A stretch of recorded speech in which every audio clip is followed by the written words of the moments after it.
Welcome everyone. If you could all have your seats.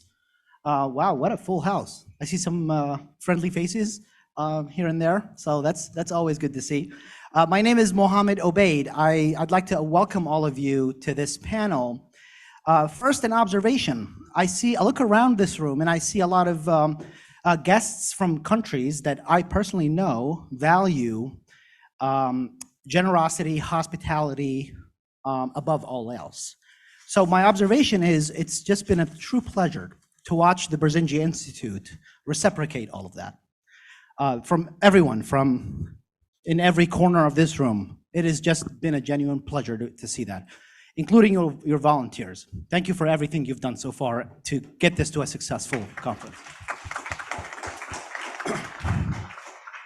Speaking of applause, a note of gratitude.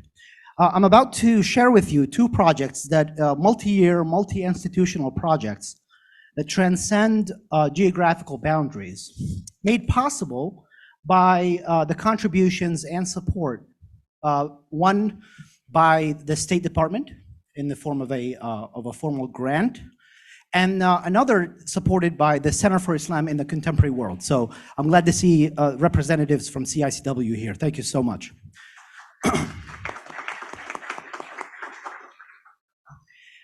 A little bit more on the gratitude note, I also want to say thank you to the teams, boots on the ground for these two projects, represented here by only a few among a very larger group of people that come from the other side of the pond. We have a team from Palestine in both AUP's campuses, Jenin and Ramallah, and then we have a team a representation of a team that's in Jordan that is a young startup that is, I think, poised for great success. More on who those are in a second.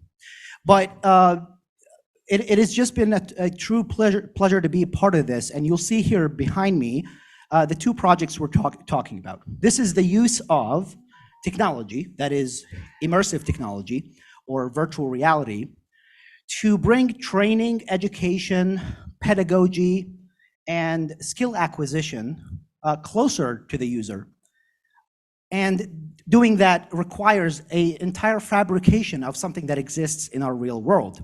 In one case, to your left, a location sometimes inaccessible to many, and even those that can access it don't get a chance to train on what to do at that location. To your right is a nursing simulation or a nursing lab, an examination room or a clinic. Also something you don't want to interrupt and keep training on or in any time. It's something that happens sort of in its own schedule. So simulation, the power of simulation is to bring places, times, processes that otherwise are inaccessible or could be inaccessible or easily interrupted if trained in or on, to some sort of a platform that allows users to do repetitive training and skill acquisition.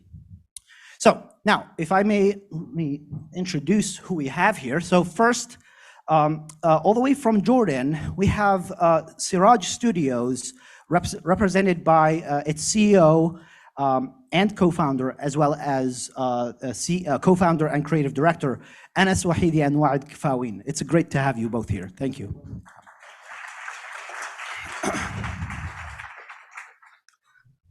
A note on Siraj Studios. This is a small startup, family startup that is, I think, poised to become one of the leaders when it comes to immersive technology in the MENA region.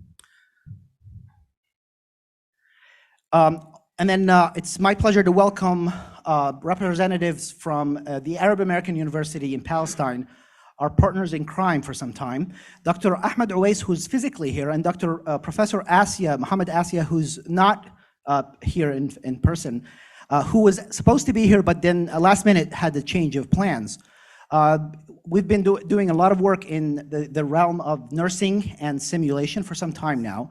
So it's just, appreciate having you here and all that your team has done. Thank you. So,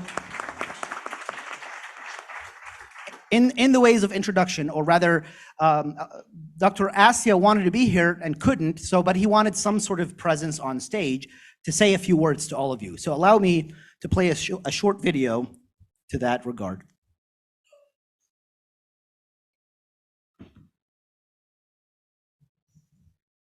I would love to express how much I value that.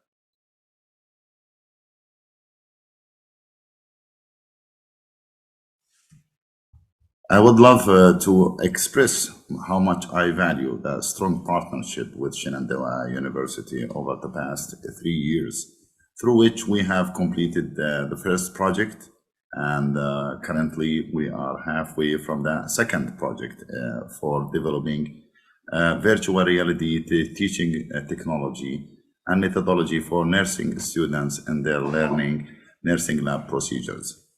This has impacted tremendously the knowledge and skills of our students.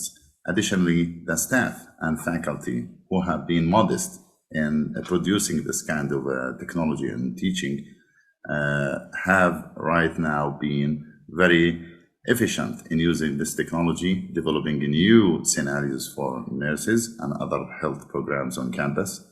And right now, we believe that if the program completion and the development of a full package of nursing scenario through virtual reality innovative technology can be not only benefiting our students, but it can be benefiting all nursing programs worldwide.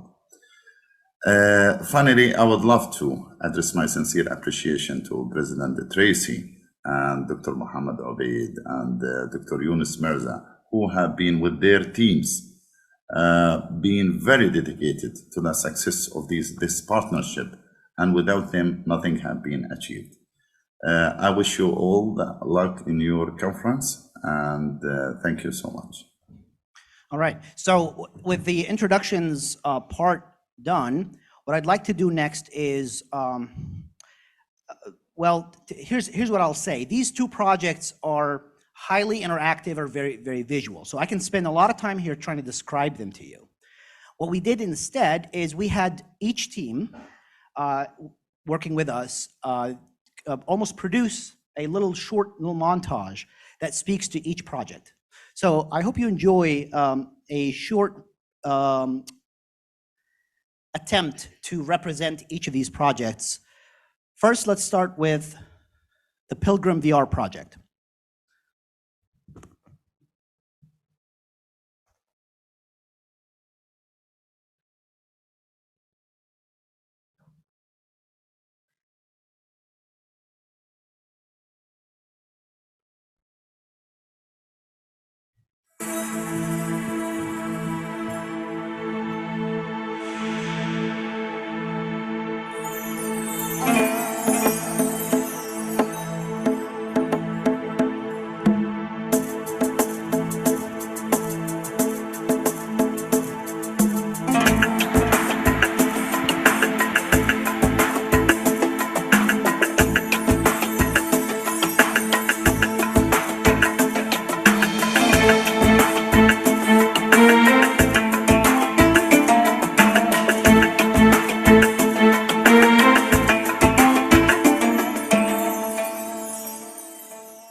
لبيك اللهم لبيك اللهم لبيك لا شريك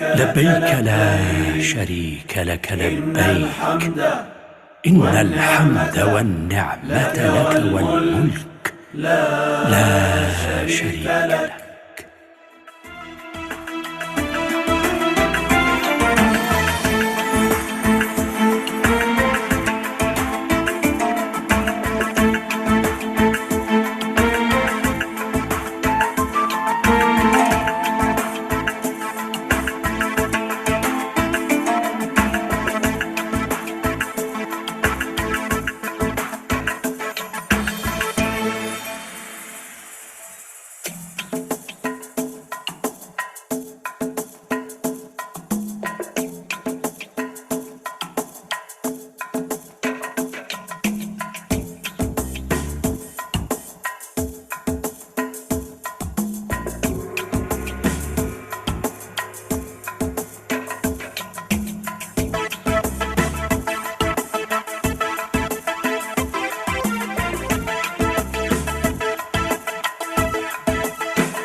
So I hope this tells some of the story to everyone and just how involved a project like this can be. That was the point of this video. By the way, this is a panel format, so in a few minutes, I'm going to ask you, open it up for questions about both projects. Now, moving on to project number 2, here's a little production that shows some of the work that we've done with our friends at AUP.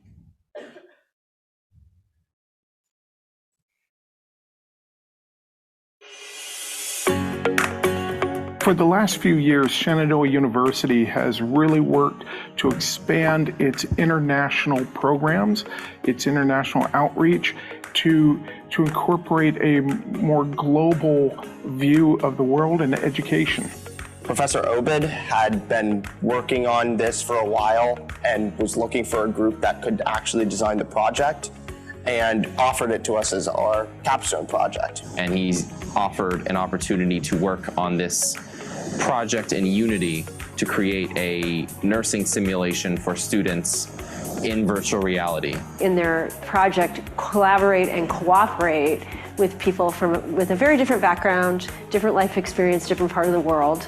And I think that's really, really valuable as they go into the workplace, because increasingly, particularly after the pandemic, increasingly teams at work are collaborating virtually. They're in a lot of different places. So this is a life skill now. Our goal here at Shenandoah is to continue to add to our COIL program and to build as many partnerships as possible. That was a pretty exciting part, learning that a part of this project would be having the delegation come over to our school and then later on travel overseas, so that none of us had ever really been out of the country, much less overseas. So we were looking forward to it. It's been an incredible opportunity to be able to be part of these projects and to travel now to Palestine twice to be part of this and lead these workshops.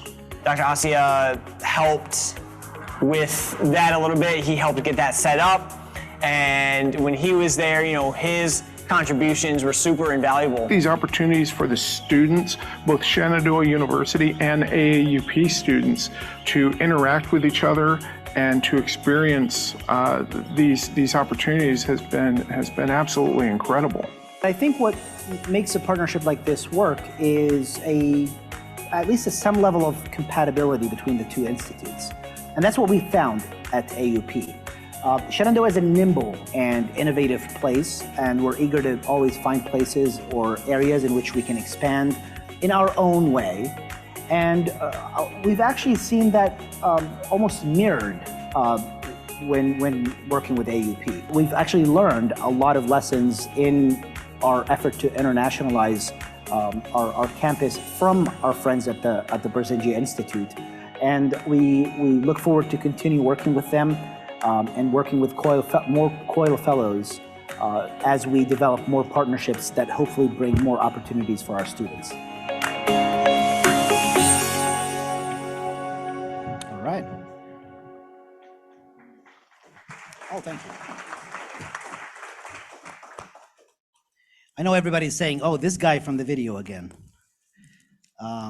So the remainder of the time, our plan is to use it as follows. I prepared just a few questions that I'd like to ask our guests today as it relates to these two projects and their work on these projects and their journey in the partnership with Shenandoah. So I'll ask one question at a time. We'll hear from our guests, and after that we can open it up for more questions. So.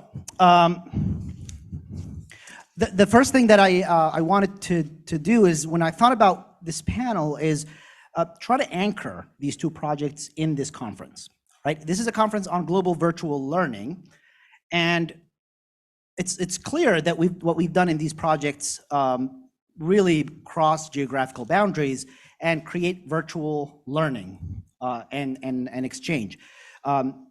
This is not the first time we have guests from these institutes, and we've also visited them to do some work on the ground. So many of these meetings took place remotely, of course, but some of them also were in person.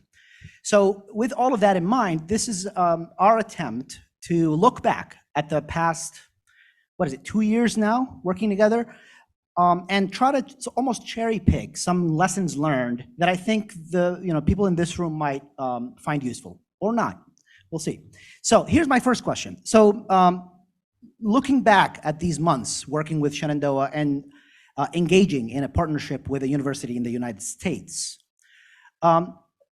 what comes to mind as some of the obstacles that you faced, or lessons learned, if you want? You can answer it either way. So let me maybe start with Siraj, so Anas and Waad. If there's a way you want to maybe turn that mic on. It might be on already. Yeah, go ahead. Okay, Bismillah. So I want to thank you all for giving us the opportunity to be here first. As about lessons learned from this experience, so in an international collaboration, one of the main things that were very important is having an intermediary person of contact in this project. So this person, in this case, Dr. Mohammad, was very beneficial at 2 points. The first one was that having a single person of contact eases the collaboration, the meeting process, the arrangements, the decision-making, the communication. And the second part is that this person being, understanding the technical side of things was a very huge and beneficial, since, with what happens during, challenges during development and so on. So we used to contact him regarding these, and this was helpful for problem solving and also decision-making. So that's the first thing, the importance of having an intermediary person of contact. The second one is the importance of having clear, direct, honest communication through different parties. So this is really helpful because both parties will understand the challenges when we go through them, and communicating these challenges, especially made the management less stressful. Of course, also having both partners or both parties being understanding. So this is the first point. Anas, would you like to share more? Yeah. I also want to add something. The importance of using cloud-based tools for communication and collaboration. That was very, very important thing to deal with it. Sharing files and information using, maybe we have a small video.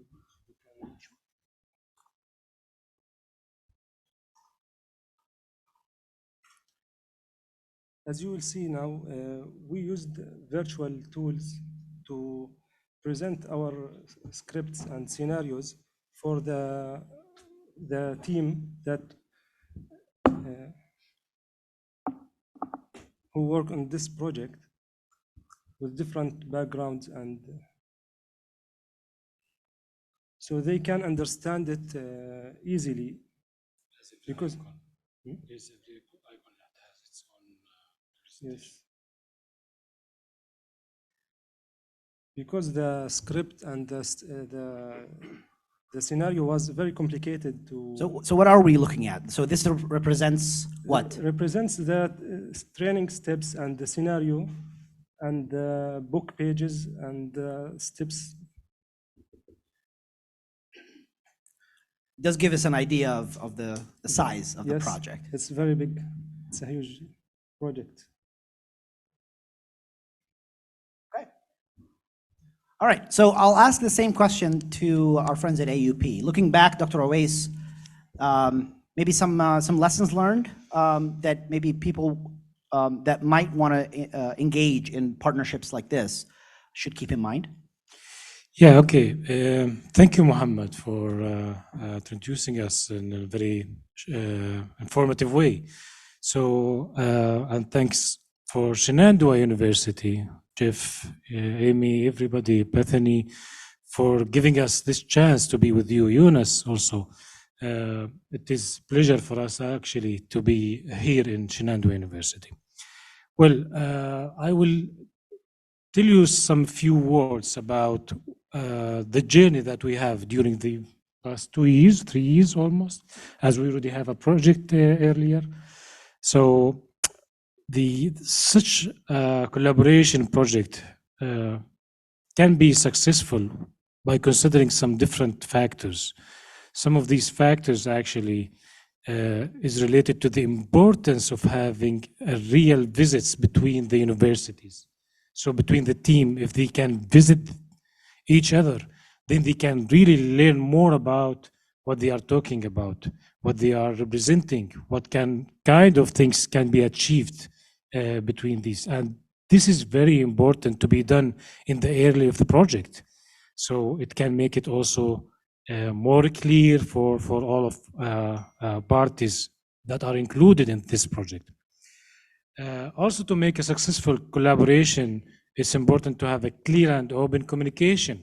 For example, I remember that one of our team who arrived 5 a.m. in the morning, Mohammed contacted me via WhatsApp. Oh, okay, Ahmed, did he arrive? Is he available? Is everything is okay? So he was really about him. And such an open communication can be considered as actually a real and important successful factor for such projects.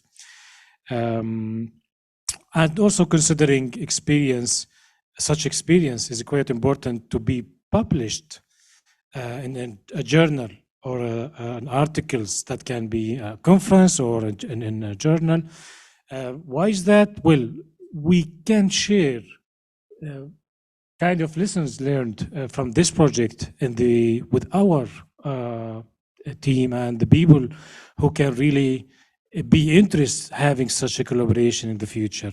So this kind of aspects can be really important to be shared with others in the future. Okay, thank you. Now, so lessons learned. This was definitely helpful. Now, looking back at the bad and some of the challenges, what comes to mind? What if someone were to again dare enough to engage with a project that crosses borders, and especially one that is technical, fairly technical, and uses a fair bit of technology that requires both teams to know not only how to speak the regular languages, but maybe even programming languages. So looking back at all of that, what comes to mind? What should people anticipate as obstacles in a project like this? Maybe I'll start with AUP again. So just keep rotating. So what obstacles come to mind? Well, yeah, some of the obstacles actually is the difference in the time zone. So we have like 12 hours or even more. So sometimes I contact Mohammed while he's sleeping, and he might. That's not right. No. Yeah. So actually, there's a quite different time, which might be an obstacle for them, for both parties.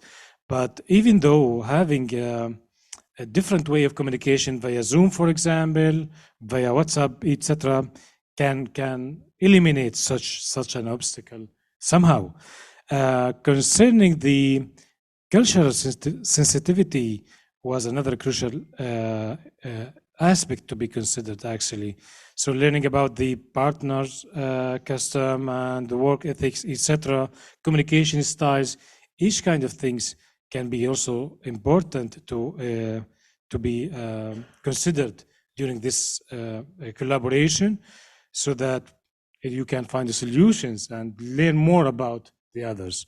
So people can be better equipped, you feel, if they learn about the culture of the other country, Exactly. even though their work may be only technical. Exactly. They still, you think, should learn about the culture of the other party. Indeed. This is very important to consider about. So these are the main things that we can consider. Okay. Something also, but it is more technical, Mohammed. It's about the way of sharing the VR modules that have been developed. Well, it's important to note that the project Medical XR project, which is targeting the nursing students in our university. This project has been developed by students from Shenandoah University and also students back from AUB University.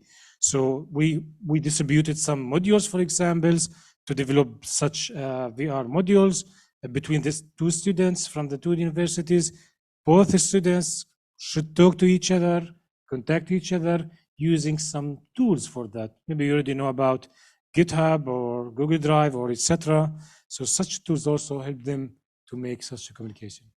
Okay, so same question. Siraj, obstacles come to mind? I want to add, over the... Can you get the mic closer? Okay. And speak up if you can. I want to add over the time difference. It's a common obstacle. The work from home was the family and work balance was a big obstacle for us. So honestly, especially for me, I'm a perfectionist. So it is something. I always want to make sure that everything is done correctly in the project. So it's difficult sometimes to affect. Yes, it's difficult to make balance between family and work. Adding something on the point of the time difference. So the time difference issue wasn't only about day and night. It was also about having to take care of your kids when they arrive from school and they want to prove that they exist in your Zoom meetings. Or, we have two babies also, and two twin babies. So that was a very difficult situation at the beginning, having to decide when they nap and when they wake up. And hey, you can go have the meeting alone because the kids suddenly woke up, etc. So yeah, that was one of the more challenging parts related to the time issues. So the time available was really limited. Unless we sacrificed, of course, which we all did. Yeah, and thank you for all of the personal sacrifice. All of us have, because to overcome the time difference challenge, we had to sometimes alternate who meets at 10 p.m. their time and who gets to be in the morning, and then switch it around next time. So I think my wife is somewhere out here, so thank you for bearing with me through these partnerships. All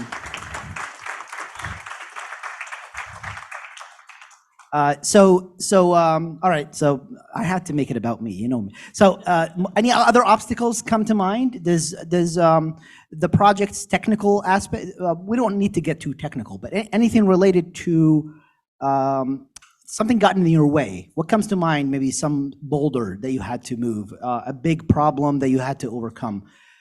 We can move on, of course, but unless there's any other obstacles that come to mind.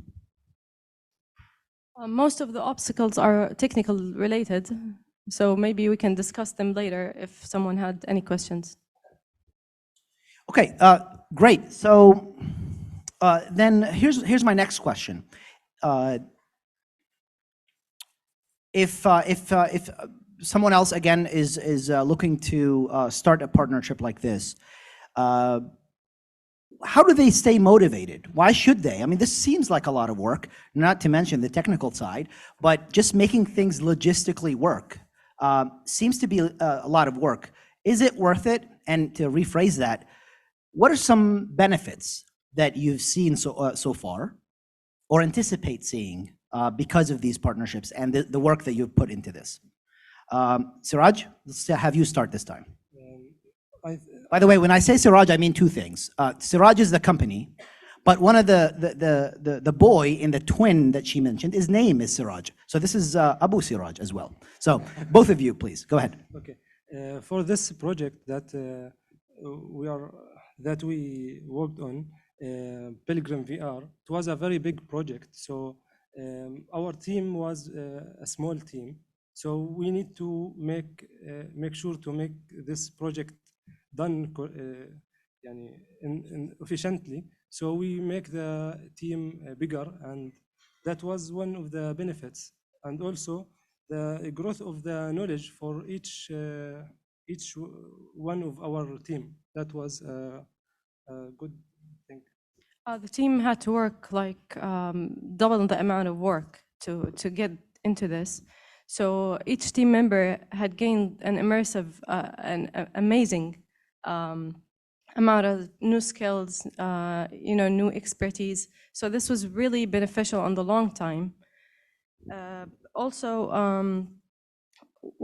actually, it's the most important benefit to me personally and to our team personally is the project itself was the greatest benefit. I mean, to us, teaching, having the ability or the opportunity to teach the Muslim community about Hajj, which is really, which is not an easy process. It requires a lot of learning, a lot of training, a lot of research. It's a one in a lifetime opportunity that many Muslims only have. So this was a great benefit for us to be able to produce this and to give this to our community and to share this experience with them and to be helpful regarding this. So we thank God maybe for letting us or be part of this. So yeah, that's maybe the huge benefit. Yeah, I agree. Just a comment here that the app itself, it's a VR app called Pilgrim VR. And you can go to pilgrimvr.org or the CICW website to find out more about the project. Also, if you want to learn more about how to get access to the project, you can speak to me. We're putting together a mailing list and we can keep you all informed when it's going to be ready, which is very soon. And we hope to have a version of it at least free for public, so for everyone to use. Speaking of which, yes, great benefit for Muslims getting ready to embark on this journey and sometimes use all their life savings on this trip. Has anybody been to Hajj at least? I see some hands. How about Umrah, the smaller one? A few more hands. Okay, so getting ready for Hajj, those of you who've been, that's a big investment emotionally, financially. So you only have this almost always the one time to get it right. So the traditional way is to just read these pamphlets, look at the photos, watch the videos. So here the supplement, not replacement, but supplement is to get to actually perform these rituals in an immersive way. So the other pillar, or if you so to speak, is this is not just for Muslims. We hope that this will be for non-Muslims too, because this is a location that non-Muslims will not be able to go to. But if you'd like to experience what it feels like to be near Al-Kaaba or surrounded by people performing the pilgrimage, you can now do that in VR. One of the things that I asked the team to do first is to put a big disclaimer at the very beginning that this does not count as actual Hajj. You still have to do the real thing. It's just for training purposes. So now benefits, more on benefits, and let me switch to AUP here. Well, thank you, Mohammed. Yeah, besides the main advantages of having VR technology in educational context, especially for medical users, so the students will be able to do some exercises or to do some tasks in a VR environment, which is a more safe environment. Before I proceed with that, actually, I would like to ask Shenandoah students, do you really know what is a virtual reality? Have you ever heard about that? Have you ever heard about what kind of things that can be done in virtual reality? Anyone, any volunteer can talk about this? Well, you know virtual reality. Virtual reality is a technology where you wear these kind of headsets, right? And you start interact with the 3D environment and move around this 3D environment. So this is the main things that we already know about it in a very simple way. But of course, it can be used in different contexts, for example, for e-commerce, for education, and etc. Now, besides the added value of having virtual reality in education, it's quite important, the main output of such projects that we have with Shenandoah University, that we have more awareness and back to our university in Palestine, where the students and teachers start to know what kind of virtual reality, what is the virtual reality that can be used, how they can use it or utilize it in their lessons, or how can they use it, for example, to start learn about something. So these kind of things is really important, and one of the things that can be important to consider. Another aspect, during these 3 years, I start to supervise students, computer science students who would like to work in virtual reality. One of the students that I have supervised did like a VR chemistry lab. So the students in the schools can do the experiment inside the lab, whatever kind of experiment, in a safe environment, and they can simulate what kind of things that can result from this interaction there. So he did his defense. It's a capstone project. It's a senior project, and he participated in the competition, and he's now presenting his project in Dubai. So this is out of the context of our project, but he start considering virtual reality to work on it based on the visits that we have, and he have been in some of the workshops that we have given Mohammed back in Palestine. And I'm also supervising currently a PhD student who would like to use virtual reality in CPR. So it's like a training VR module to tell the people how to do this CPR in an effective way. So all these kind of things actually important. And also I remember one of our professors, medical professors in my university, come to me and asked to borrow one of the or two of the three headsets or three headsets, VR headsets, I mean, to use it and to do some experiments for the people who have cancer. He went to the center there and he did some experiments there. So yeah, people start know more about virtual reality and start to That's really great to see. Different aspects. Just knowing that this project may spawn more projects like it that could benefit other disciplines on campus and others. So we're getting close to the time here. So before we give a chance to everyone to ask a question, I think that's all the time that we have for our questions, but I want to give like a minute to each team. If you have any like final comments, final thoughts before we start taking questions. Siraj, you can go first. Okay, first I want to thank the Barzinji Institute for allowing us to be here and to share our experience. And I would like to thank and acknowledge the hard work and the support of CICW and Shenandoah University for allowing this to happen, for being generous, patient, understanding, and helpful throughout the 2 years. In this warm and friendly environment, I would also like to thank my mom and my mother-in-law for, they're the invisible soldiers in this. My dad, my sisters and brothers and sister-in-law, they all took like care of our kids. They helped with taking care of our kids during the hard times of rush hours of trying to develop as best as we can, and now are taking care of our kids and watching, hopefully. So I really appreciate what you're doing. This is for my family. I really appreciate what you're doing, what you did, and as a company, but also as a family, we hope to make them proud. And I also want to thank our kids, Misk, Siraj, and Sana, for allowing us to be here without lots of crying. You have to bring back some gifts, though. Don't forget. Sure. Yeah. We have to bribe them. Final thoughts? Anybody else? Dr. Ewais, final thoughts?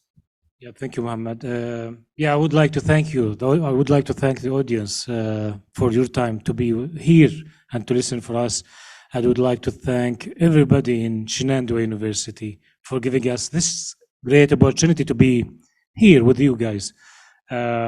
Also, I should not forget our families back in Palestine, our also colleagues in Arab American University.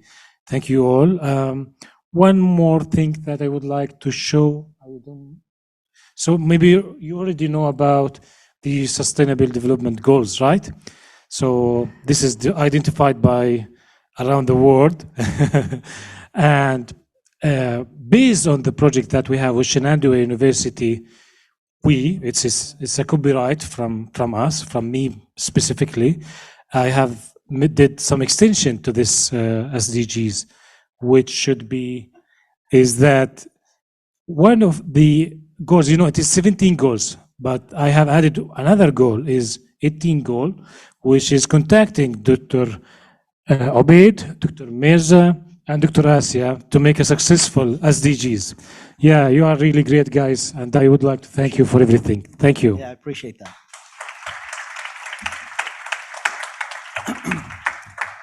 Okay, in the last few minutes that we have here, I think we have a mic close by. So any questions about either of the two projects?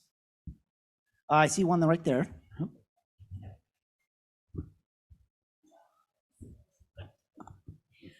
I'm just curious to know the pilgrimage VR that you're using.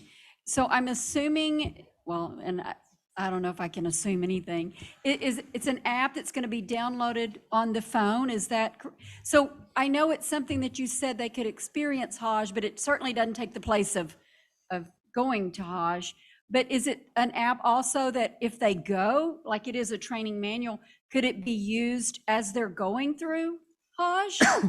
So there are apps out there that act as your personal guide on location. This is not it. Okay. This is almost like a condensed course, training course that you would do before you go. Oh. And our Malaysian friends, anywhere, are masters in training individuals before they go to this journey. They have very well thought out curriculum.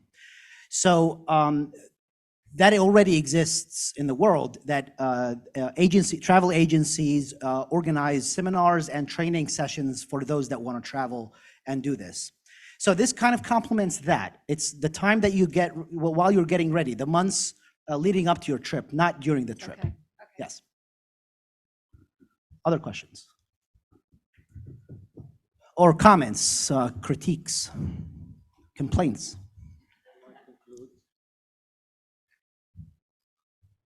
Oh, here's one.